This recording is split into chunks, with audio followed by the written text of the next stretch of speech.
We are taking a little bit of a break from ponies this week. Like I said in my last update video, I want to get back to doing more varied content. And with Hasbro recently buying Power Rangers, as well as that Shattered Grid trailer that came out a while ago, I thought, why not do that episode I've been wanting to review for some time? So this is the 10th anniversary of Power Rangers Special, Forever Red. Let's start with the opening.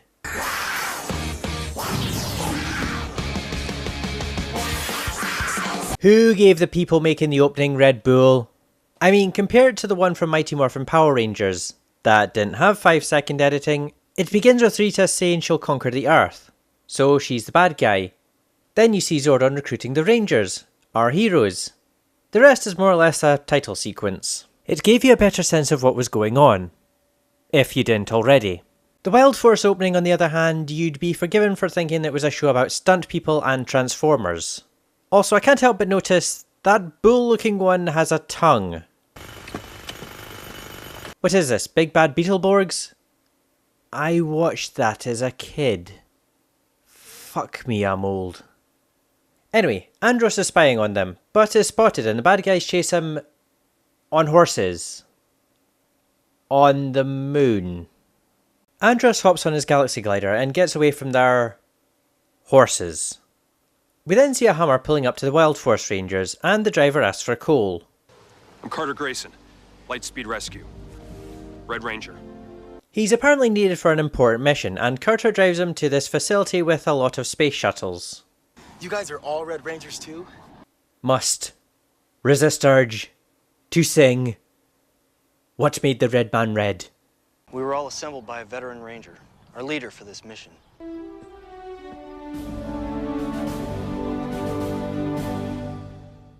Tommy tells us that generals from the Machine Empire have gathered on the moon and are planning to invade Earth. The moon? So, how are we supposed to get there to stop them? In this. Wait, why do they have space shuttles sitting outside when they have a way more advanced Astro Mega ship in the hangar right next to them? I don't know much about spaceships or this Machine Empire, but I will go wherever I must to protect the Earth. Let me guess, Wild Force is the environmentally friendly Rangers. Is their themes fire, water, earth, wind and heart? They all agree to go, and then they hear a motorbike outside.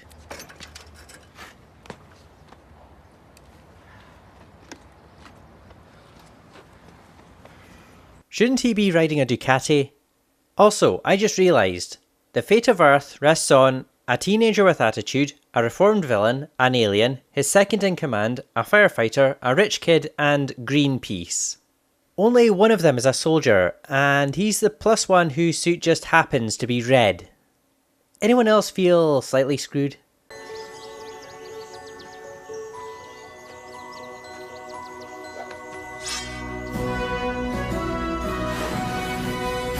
You know, when I first watched this, I didn't recognise him.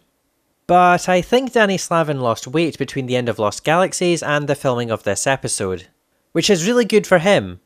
However, the reason I bring this up is because it will bite this episode later on. Back on the Astro Mega ship, Tommy tells the other Red Rangers what's going on with the Machine Empire on the moon. If the Machine Empire gets their hands on Serpentera, they're gonna have more than enough power to destroy Earth. Although, why the Red Rangers? Why not the Ranger teams? You could say it's because they're the leaders of each team, but wasn't Jen the Time Force leader? You may also notice Rocky is missing. There are many rumours as to why. Some say Steve Cardenas, who played Rocky, was contracted, some say he moved house, some say it was an argument over money, and some say it was due to continuity.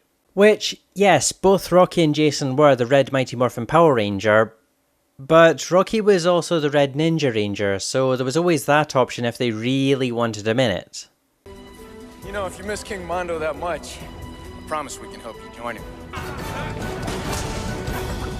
Why do the Rangers never morph during these fights? I mean, I know these are just lowly goons, but if the Rangers morphed, then they'd be able to beat them quickly and stop the main bad guy easier. Or yeah, use their weapons. They have guns, swords, giant robots, why not use them? While the Rangers are doing hand-to-hand combat, Vengex and his generals are making their way over to Serpentera. Sometimes walking like robots, sometimes walking normally.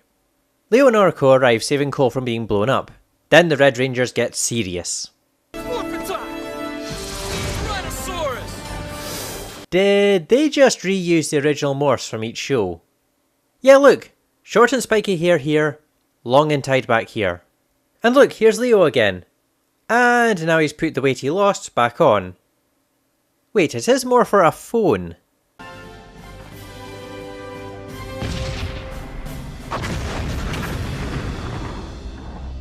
You know what I just realised? This is an episode with 10 athletic guys between the ages of 20 and 30 in tight, form-fitting spandex. Is this a favourite episode among women fans of this show? The Rangers team up into pairs to take on the Generals, and with great use of plastic weapons they defeat all but one who jumps into Serpentera. Oh man, that is one ugly sword. And I thought the CGI in the Mighty Morphin Power Rangers movie was bad. We gotta get back to the megaship. Come on. Right. There isn't time. We have to take out Serpentera before it leaves the moon. Didn't it already leave the moon? Cole summons a Wild Force Rider. Basically a flying motorbike. Which sounds like suicide, but it defeats Serpentera. Okay, so how was Lord Zedd's personal Zord defeated by a motorbike? Well, from what I've heard, the episode was meant to end with a showdown between Serpentera and all the Zords. But Saban didn't want to make this episode, so the producers had to get funding from Bandai, who told them to push the Wild Force Rider toy, then they'd fund the episode. But unlike Friendship is Magic, who can make the marketing work, like in A Canterlot Wedding and Equestria Girls, this decision undermines the entire episode. I mean, think about it, Lord Zedd's Zord was defeated by one Ranger on a motorbike. So why did they need 10 Red Rangers when the Wild Force Rangers would have been more than enough to beat Serpentera? They return to Earth and... what's with the orange filter? Is it meant to be sunset? Could they not film at sunset? Wow. So that was Tommy. He really is the greatest Ranger. Kind of happens when you're the green, white, red, black Ranger. Also Lord Drakon. And that's Forever Red. It's clear that the people making this show are very passionate about it. Unfortunately, the people who make this show and the people who fund it are two separate people. This episode really needed some extra money thrown its way to make it as good as possible. For example, the morphs. They just reused the ones from the original shows. Which isn't too bad for ones like Time Force or Lightspeed Rescue, but Mighty Morphin, Zeo and the Lost Galaxies were quite old at this point.